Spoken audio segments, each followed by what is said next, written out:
E aí galera, tudo bem com vocês? Hoje vamos falar sobre terapia de expansão pulmonar, né? Esse é um tema bastante interessante que as pessoas gostam bastante de estudar na fisioterapia e é de uma grande aplicabilidade prática, né? Então uma técnica utilizada pelo fisioterapeuta, bastante utilizada, né?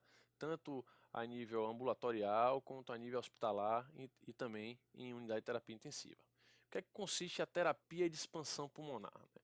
Então, os objetivos, a terapia de expansão pulmonar consiste em a gente pegar aquele paciente que está com alvéolo, com a hipoventilação alveolar, ou seja, aquele alvéolo está ventilando menos do que deveria, e isso pode ser multifatorial, pode ser no pós-operatório, por conta de dor, pode ser uma atelectasia mesmo, obstrutiva. Então, o paciente ele tem uma hipoventilação, ele está ventilando menos do que deveria, e a gente vai lançar a mão de uma técnica para tentar reexpandir esse pulmão. A gente vai tentar expandir esse pulmão que está previamente colapsado, ou a gente pode ter técnicas que a gente vai estar mantendo essa capacidade ventilatória, essa capacidade pulmonar de uma forma adequada, prevenindo que haja justamente esse colapso, essa hipoventilação nesse paciente. Então, quais são os objetivos da terapia de expansão pulmonar? Né? É favorecer a ventilação pulmonar a partir da melhor distribuição do gás inspirado, né? Então a gente vai ter uma melhor distribuição desse gás uma vez que a gente vai expandir esse pulmão, né? Aumentar a capacidade residual funcional, então é um dos objetivos da terapia de expansão, né? Terapia da utilização de pressão positiva também é a utilização, esse objetivo de aumento da capacidade residual funcional e vai prevenir ou reexpandir, né, atelectasias e hipoventilação alveolar no pós-operatórios, né, de cirurgias abdominais e torácicas, ou mesmo aquele paciente que está muito tempo acamado, muito tempo no leito, que tende, né, pelo, pela dependência e pela imobilidade, esse paciente ele acaba podendo levar a uma hipoventilação. Então, são alguns desses pacientes que a gente pode ter a necessidade de fazer uma terapia de expansão pulmonar nesses pacientes, né?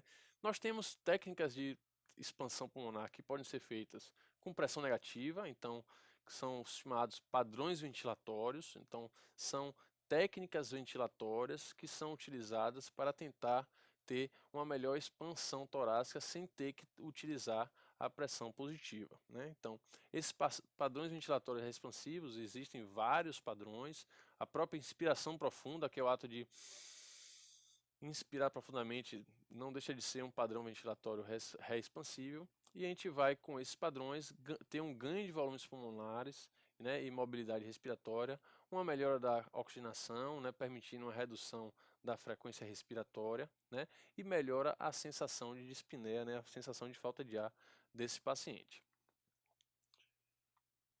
Então, nós temos os principais padrões ventilatórios que a gente tem, né? O soluço inspiratório e a expiração abreviada.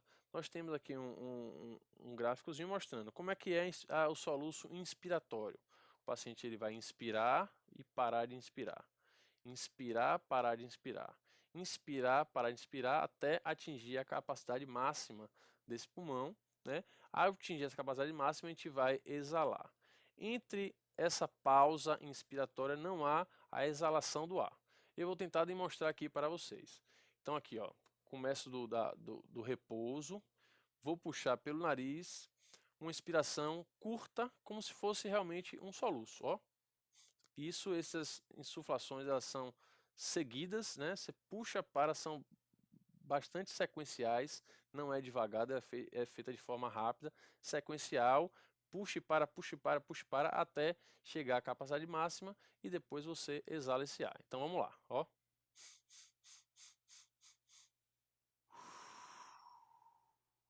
Então eu vou insuflando e parando, insuflando e parando, insuflando e parando, até atingir o meu volume máximo e depois, uma vez que isso acontece, eu vou exalar o ar todo. Esse tipo de padrão ventilatório, a partir de estar nesse soluço, a gente está levando esse ar que está sendo inspirado mais para a parte das bases pulmonares, né, as zonas mais dependentes que podem estar colapsadas nesses pacientes. Um outro padrão ventilatório é a expiração abreviada. Nesse padrão ventilatório, a gente vai insuflar até o máximo, vai exalar um pouco de ar, depois insufla até o máximo novamente, exala um pouco de ar, depois insufla até o máximo e aí sim vai fazer a exalação completa. Vou demonstrar aqui também para vocês esse, ó. Vai puxar todo, solta um pouquinho, puxa de novo, solta um pouquinho, puxa de novo, solta todo. Então, tanto o soluço expiratório como a expiração abreviada são padrões ventilatórios expansivos e eles têm o objetivo de tentar melhorar a ventilação nas bases pulmonares e reexpandir aqueles alvéolos que estejam hipoventilando, muito naqueles pacientes que estão pós-operatório ou pacientes que estão mais acamados, né? Aquele paciente que já tem uma atelectasia instalada, já tem realmente o colapso alveolar, dificilmente um padrão ventilatório por si só vai conseguir ter a expansão desse alvéolo e a gente vai ter que lançar mão do uso de pressão positiva, que a gente vai falar um pouquinho mais na frente.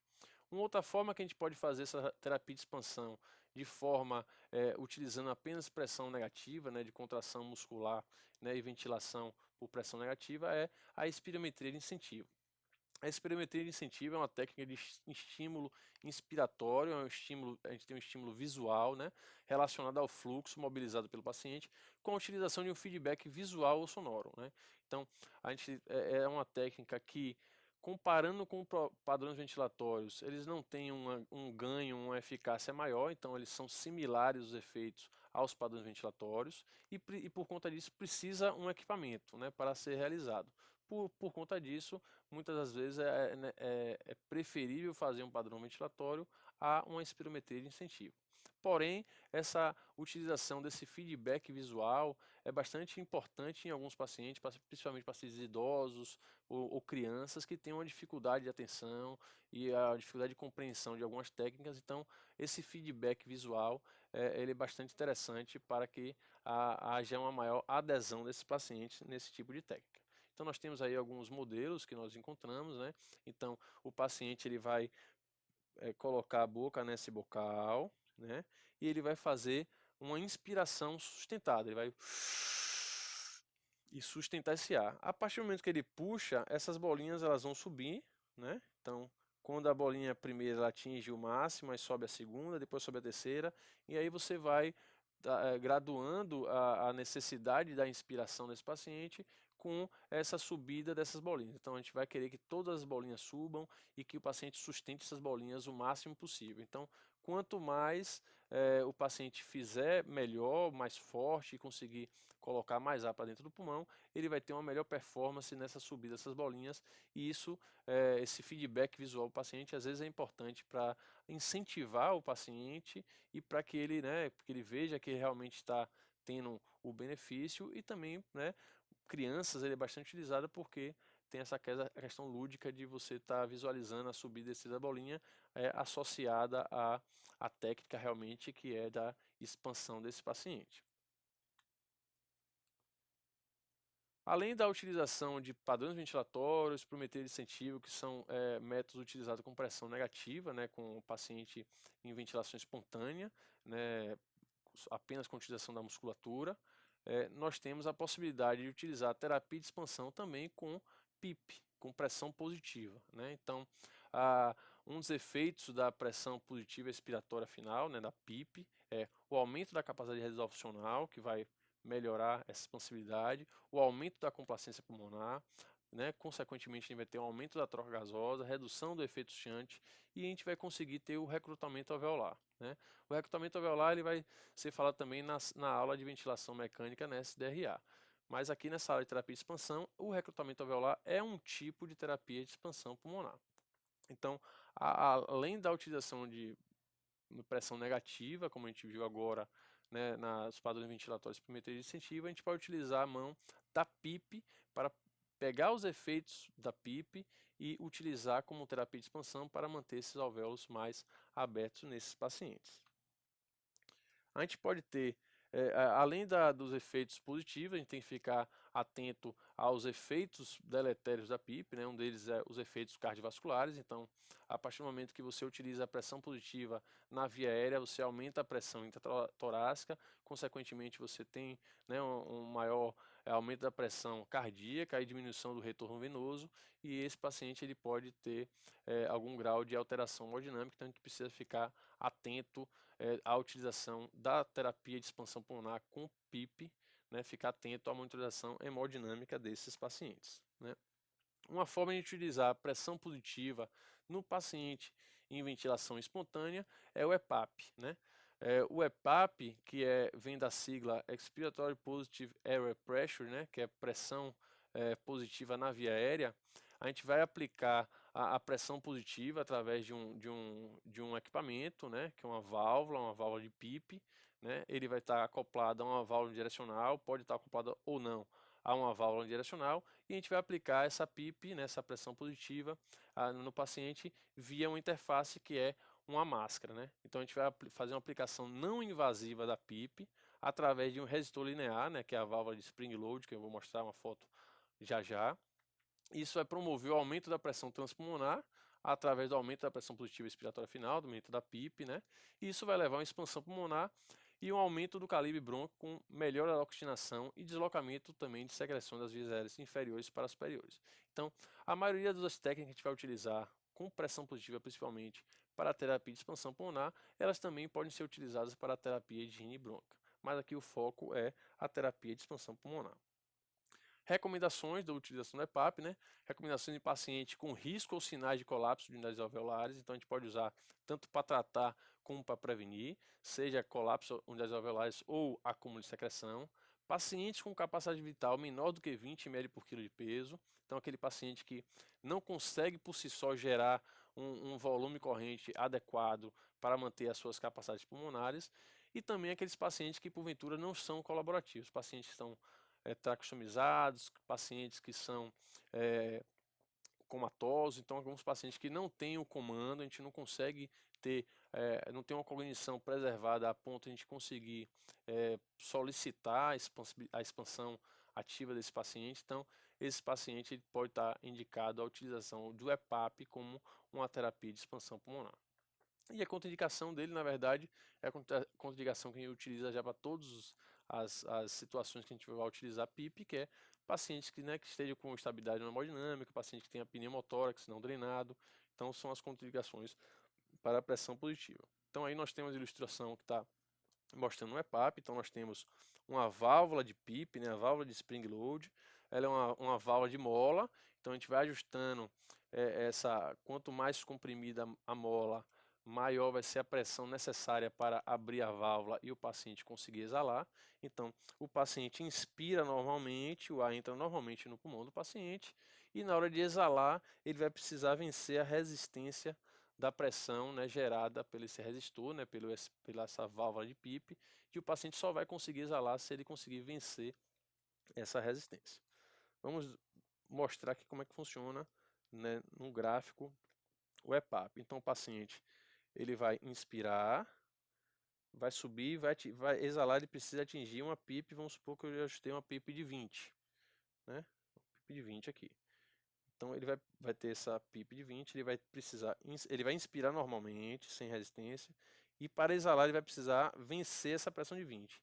Então ele vai inspirar, e para expirar ele vai ter que passar a pressão de 20. Então a gente vai colocar uma PIP, e para ele exalar ele precisa vencer aquela resistência. Então no fato de você precisar vencer essa resistência, é uma pressão positiva que vai ficar ao final da expiração, a gente vai acabar expandindo o tórax desse paciente.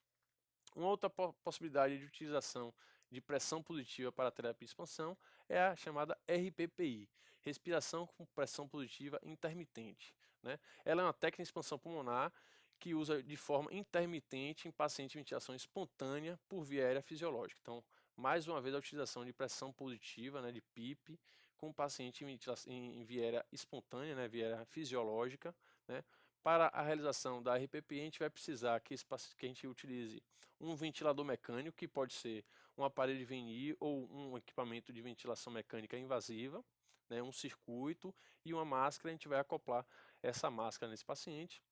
E a técnica consiste na aplicação de pressão positiva, né, nas vias aéreas, na fase inspiratória e na fase expiratória, ou uma ou outra, ou nas duas fases, né, a depender também do objetivo. A RPPI ela pode ser uma terapia de expansão, como também a gente pode utilizar ela como terapia de higiene bronca. Então a gente vai colocar a máscara no paciente e vai ajustar o respirador para fornecer a pressão positiva. Então a gente vai fazer uma pressão positiva, uma utilização de PIP. À medida que a gente coloca a máscara no paciente, a gente vai expandir o tórax desse paciente e depois a gente vai tirar. Então a gente vai fazer de forma intermitente para recrutar, sustenta um tempo na via aérea, depois tira e esse paciente volta a respirar normalmente. A técnica de RPPI ela é recomendada em pacientes, né, com necessidade de incremento do volume pulmonar, então paciente que está com a hipoventilação, paciente pós-cirúrgico, aquele paciente que às vezes é pouco colaborativo, que não permite a gente fazer uma técnica como se fosse tipo um CPAP, que a gente pode sustentar essa pressão positiva por mais tempo na via aérea, então um paciente que às vezes não tolera pressão positiva elevada por muito tempo, então por isso dessa forma a gente vai fazer essa pressão, utilização de pressão positiva intermitente. Assim como a EPAP, a gente vai utilizar também aquele paciente que tem uma capacidade vital reduzida, uma capacidade que não tem, um paciente que não tem uma capacidade de gerar volume adequado e que precisa justamente de uma pressão positiva para retornar a essa expansibilidade torácica e com isso melhorar a oxigenação e melhorar a ventilação desse paciente. Então, contraindicação, mesma coisa da EPAP, né? A possibilidade de ter instabilidade hemodinâmica, aquele paciente que tenha pneumotórax não drenados. Então, é mais as contraindicações normais da utilização da PIP. Outros recursos que a gente tem, nós temos o PEP threshold, né? Que seria semelhante ao EPAP, mas né, é pelo sistema de mola. Mas ao contrário do EPAP, que a gente mantém o paciente com o sistema meio que fechado e que ele vai inspirar e expirar dentro do circuito, o PEP threshold ele vai soprar para vencer a resistência, depois ele puxa, esse sistema ele fica mais aberto, que esse paciente ele puxa e sopra só no bocal, não necessariamente a gente vai vedar e fechar o circuito como no EPAP. Outra possibilidade é a hiperinsuflação manual, né, que é uma técnica já bastante vista na literatura, bastante estudada, né, que é bastante segura, que é a terapia de expansão, né, utilizando-se uma bolsa de ressuscitação manual, né, que comumente chamamos de AMBU. Né, então a gente pega a utilização de uma bolsa de ressuscitação manual, a gente insufla o gás, né, o ar para esse paciente, a gente oclui a válvula expiratória, né, o ramo expiratório da bolsa de ressuscitação manual e a gente sustenta no tempo e com isso a gente promove um aumento da pressão desse paciente, né, a pressão transpulmonar, e com isso a gente vai ter o recrutamento. Assim como o RPPI e o EPAP também pode ser utilizado para terapia de higiene brônquica também. Então aqui nós temos a imagem da bolsa, né? Então a bolsa de ressuscitação manual. Ela é comumente utilizada em pacientes ou ventilados mecanicamente através do tubo orotraqueal, ou pacientes com traqueostomia, ou pacientes em ventilação espontânea via traqueostomia. Então ela é bastante utilizada em UTI.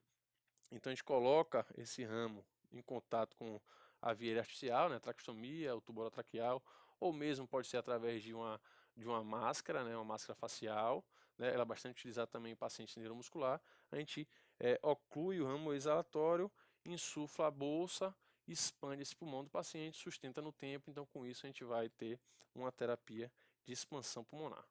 E a última possibilidade que a gente pode utilizar esse tipo de hiperinsuflação é pelo ventilador. Então, assim como a gente pode utilizar a bolsa de ressuscitação manual para fazer essa hiperinsuflação, a gente pode utilizar o ventilador mecânico também para fazer essa hiperinsuflação.